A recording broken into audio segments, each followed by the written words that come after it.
दूसरी बात यह कि जो नोटिफिकेशन आया उसमें भी 20 यूनियन कमेटियां ऐसी हैं जिस पर अभी तक कोई फैसला नहीं हुआ। तब्दीली की थैलों को खोला, बल्कि प्रिजाइडिंग अफसरों पर दबाव डालकर, उनको धमका के, उन्हें लालच देके उनसे दोबारा दस्तखत और अंगूठे लगाए गए। रियासती दहशतगर्दी, आप सियासी दहशतगर्दी कर रही है हुकूमत, और इलेक्शन कमीशन सहूलतकार बना हुआ है।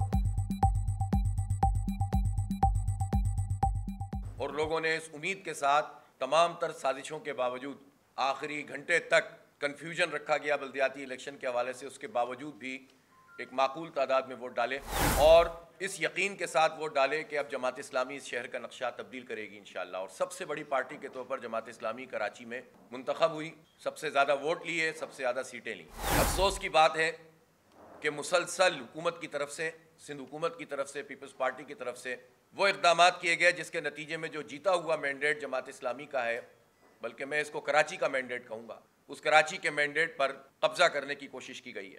पहले फॉर्म 11 और 12 का मसला रहा, फिर अपेंडिक्स ए जो आरओ जारी करते हैं उसमें धांधली हुई, फिर कंसोलिडेटेड रिजल्ट्स में धांधली हुई, फिर रिकाउंटिंग के नाम पर धांधली हुई। और इस तरह पीपल्स पार्टी एक मिथ उसने कायम की अज खुद, और अपने चेयरमैन को ये सुहाने ख्वाब दिखाए कि आप बयानात देना शुरू करें कि जाला मेयर होगा, हम आपके लिए पूरा बंदोबस्त करेंगे। जिस तरह बादशाह सलामत के आगे उनके दरबारी ये काम अंजाम देते हैं कि बस आप फरमान जारी करें, सारे काम हम खुद करेंगे।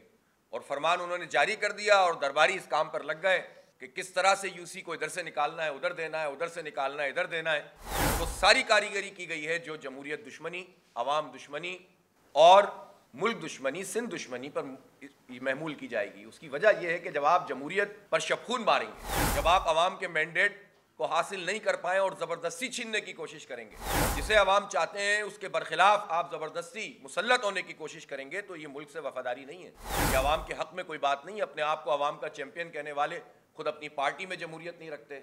बल्दियाती इलेक्शन का ये ट्रैक रिकॉर्ड है कि करवाते ही नहीं है। 6 साल पिछली मरतबा नहीं करवाया, 2009 से 2015 तक उनके साथ इत्तेहादी रहे एमक्यूएम वाले, फिर उसके बाद 2.5 साल से नहीं करवा रहे, ज़बरदस्ती हमने इलेक्शन करवाया है। और उसके बाद भी फिर उन्होंने ये हरकतें की हैं जिसकी हम शदीद मजम्मत करते हैं। ये इलेक्शन कमीशन के प्रोसेस का मसला है। जब ये नॉमिनेशन फाइल हो रही थी तो हमने कहा कि आपने आरओज और डीआरओज जो तकर्रुर किए हैं, या आपको अदलिया से लेने चाहिए या आपको विफाक से लेने चाहिए। सिंध हुकूमत बराह रास्त इसमें शरीक है।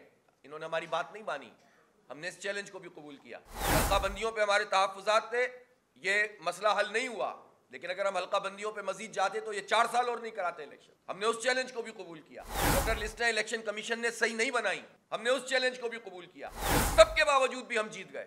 उस सब के बावजूद कराची के लोगों ने अपने लिए एक डायरेक्शन तय कर दी, फिर उस पर शबखून मारे और इलेक्शन कमीशन मुआविन बन जाए, ये बहुत अफसोसनाक बात है, बहुत शर्मनाक बात है। मैं आपको उसकी तफसील बताता हूँ।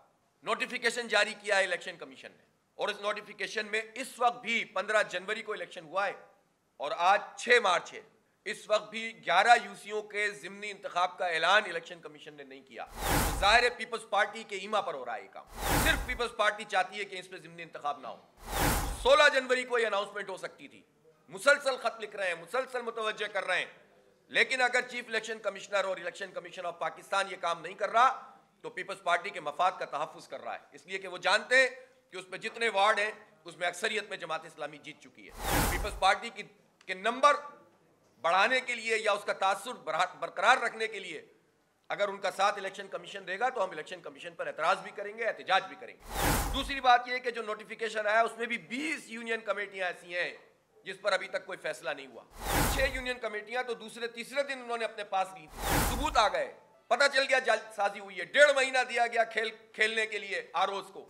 यानी होना यह चाहिए था कि उसी वक्त जब आपने 6 यूसीओ को पिक किया था कि इलेक्शन कमीशन इसका फैसला करेगा, तो रिजल्ट तो सीज करते। फॉर्म 11, फॉर्म 12 जो जमात इस्लामी ने जमा कराए वो आरओ से भी तो लेकर अपने पास रख लेते ताकि ये जालसाजी ना कर सकते। सारे वोट बुला के इलेक्शन कमीशन इस्लामाबाद में बुला लेते कि हमारे पास रखवाओ।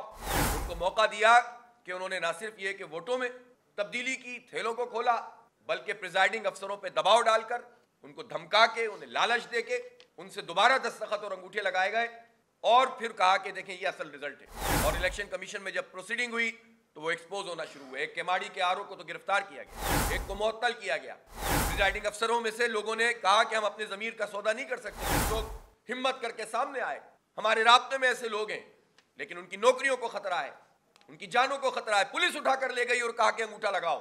ये बदतरीन रियासती दहशतगर्दी, आप सियासी दहशतगर्दी कर रही है हुकूमत, और इलेक्शन कमीशन सहूलतकार बना हुआ है।